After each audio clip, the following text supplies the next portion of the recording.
বিসমিল্লাহির রহমানির রহিম।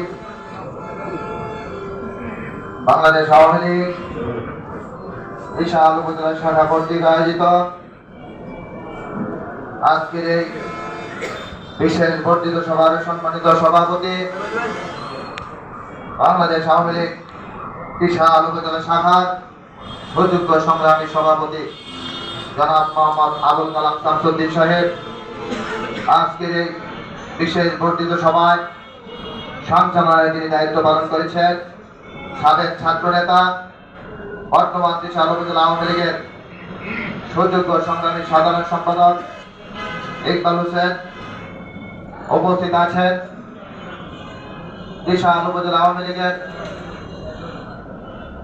সহ সভাপতি উপস্থিত আছেন। বিশাল উপজেলা আওয়ামী লীগের সুযোগ্য সাংগঠনিক সম্পাদক রাজীব পারভেজ উপস্থিত আছে। বিভিন্ন সম্পাদক সদস্যবৃন্দ এবং উপস্থিত আছেন বিভিন্ন ইউনিয়নের আওয়ামী লীগের সংগ্রামী সাধারণ সভাপতি, সাধারণ সম্পাদক, বিভিন্ন ওয়ার্ড থেকে ওয়ার্ড আওয়ামী লীগের সভাপতি, সাধারণ সম্পাদক, অঙ্গ সহযোগী সংগঠনের নেতৃবৃন্দ উপস্থিত আছেন। যুবলীগের সভাপতি, সাধারণ সম্পাদক, ছাত্রলীগের সভাপতি উপস্থিত আছেন। উপস্থিত আছেন জেলা পরিষদের সদস্য মাহবা সহ সকলকে আমি আমার বিশাল উপজেলা আওয়ামী লীগের পক্ষ থেকে আন্তরিক শুভেচ্ছা এবং ধন্যবাদ। আজকের এই বিশেষ বর্ধিত সভা, আজকের এই গুরুত্বপূর্ণ একটি সভা, আজকের এই সভায় আমার মনে হয় বিশাল উপজেলা আওয়ামী লীগের ৭১ বিশিষ্ট একটি কমিটি, এই কমিটিতে আমি দেখতে পাচ্ছি উপজেলা আওয়ামী লীগের সহসভাপতি, সিনিয়র সহসভাপতি শুরু করে পাঁচটি সহসভাপতির ভিতরে হয়তোবা দু একজন আছে কিনা দেখা যাচ্ছে না। পাশাপাশি সিনিয়র যুগ্ম আহ্বায়ক, সিনিয়র যুগ্ম সাধারণ সম্পাদক উনি উপস্থিতি নেই এবং সাংগঠনিক সম্পাদক দু একজন ব্যতীত অনেকেই নেই। আজকে বিশেষ বর্ধিত সভা উপজেলা আওয়ামী লীগ ডেকেছে।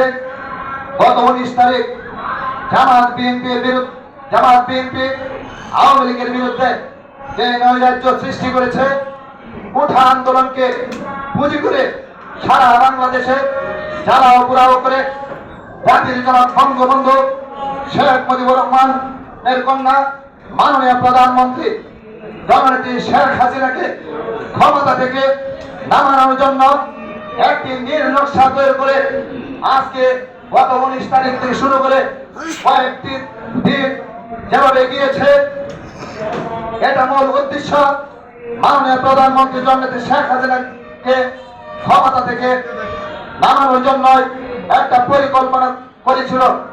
আজকে বাংলাদেশ আওয়ামী লীগ